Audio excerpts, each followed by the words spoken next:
Right. One, there's spoilers.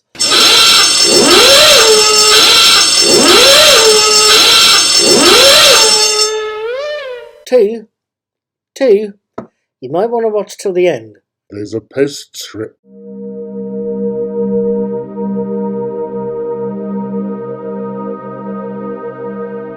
Right, hello there, good evening, good morning, good afternoon, whatever it is, wherever you happen to be. My name is Paul, I'm also called Knick-Knack.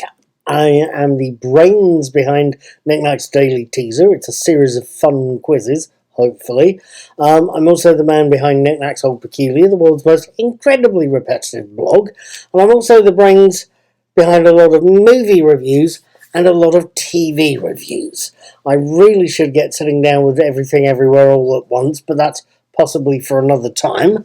I'm also the brains behind all sorts of things, including suddenly adjusting my chair, which, if you're suddenly worrying about a jerky bit of editing there. And I also watch movies and TV shows. I'm watching For All Mankind, the Apple TV Plus series, Sunday nights. I'm also watching, on Fridays, I'm watching the third and final series of Star Trek Picard, and it's looking rather good. Last night was Friday the 17th of March, St. Patrick's Day and William Gibson's birthday, and I stayed in and quite frankly watched Imposters, the 5th episode of this last series. I wanted to tell you what I thought. Episode 5, Imposters, opens with a usual summary of earlier episodes and then shifts to show us Jack Crosser, Ed Spaliers, walking onto the bridge of the USS Titan and callously and quite effectively shooting the crew of the Titan. And then, with images of dying bridge crew being engulfed by something and of a door, a red one, opening up to who knows where, comes to in his quarters holding a phaser that's powered up and ready to fire.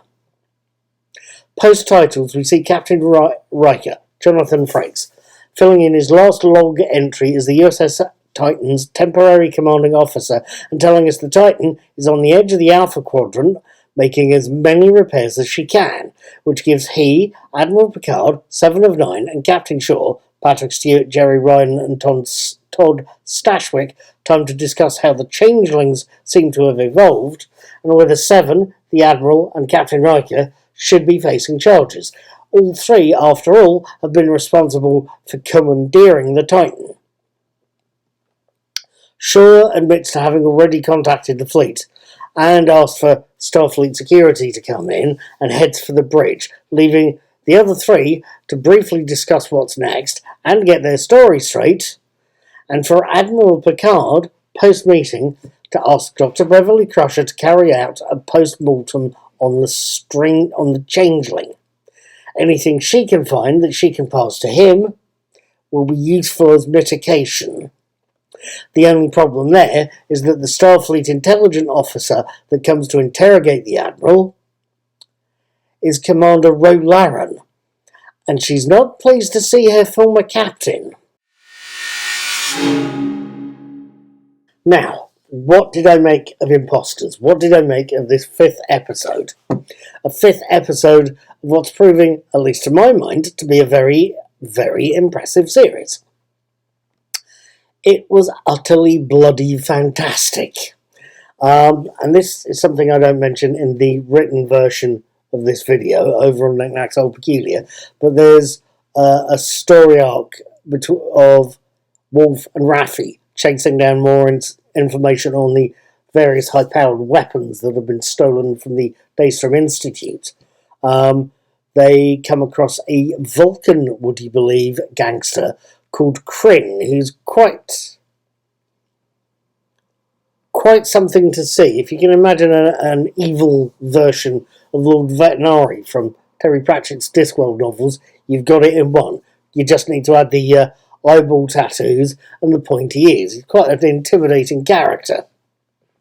We also have a genuinely nasty situation brewing.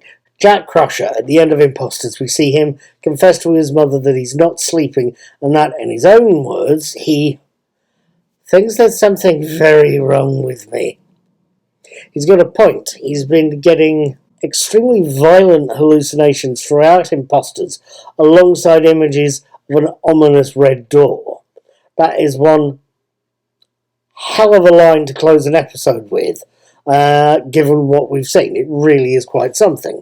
Alongside that, we are reintroduced to Michelle Forbes' character, Ro Laren, last seen in an episode of The Next Generation called Preemptive Strike, portraying both Starfleet and her mentor, Jean-Luc Picard. Something Picard is still angry about, and something that taints the relationship up until Commander Ro reveals exactly what's been going on throughout the fleet.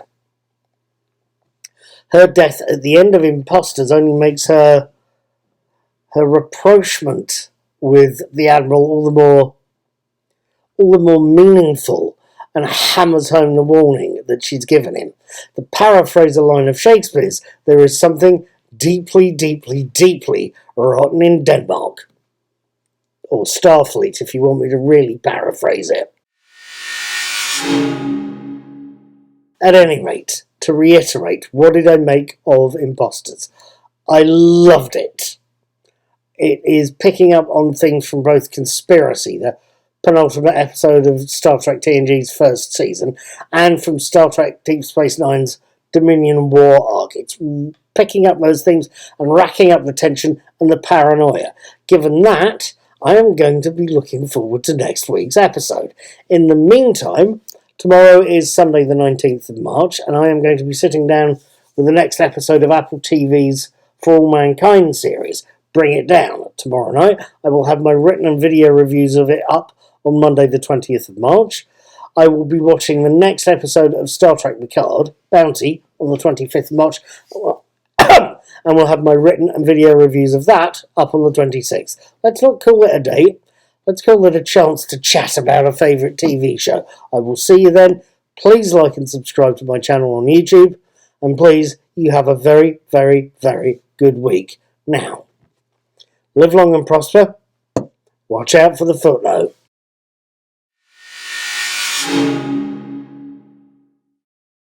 Right, just about my only complaint about Imposters, about this episode, is quite simply that various characters addressed Commander Ro Laren as Ro, as if Ro were her first name. Anyone that knows the Star Trek franchise will be able to tell you, hang on, wait a minute, no it's not. She's Bajoran, and Bajoran names are like Chinese ones. The family name comes first. Ro, family name, surname, Laren, first name.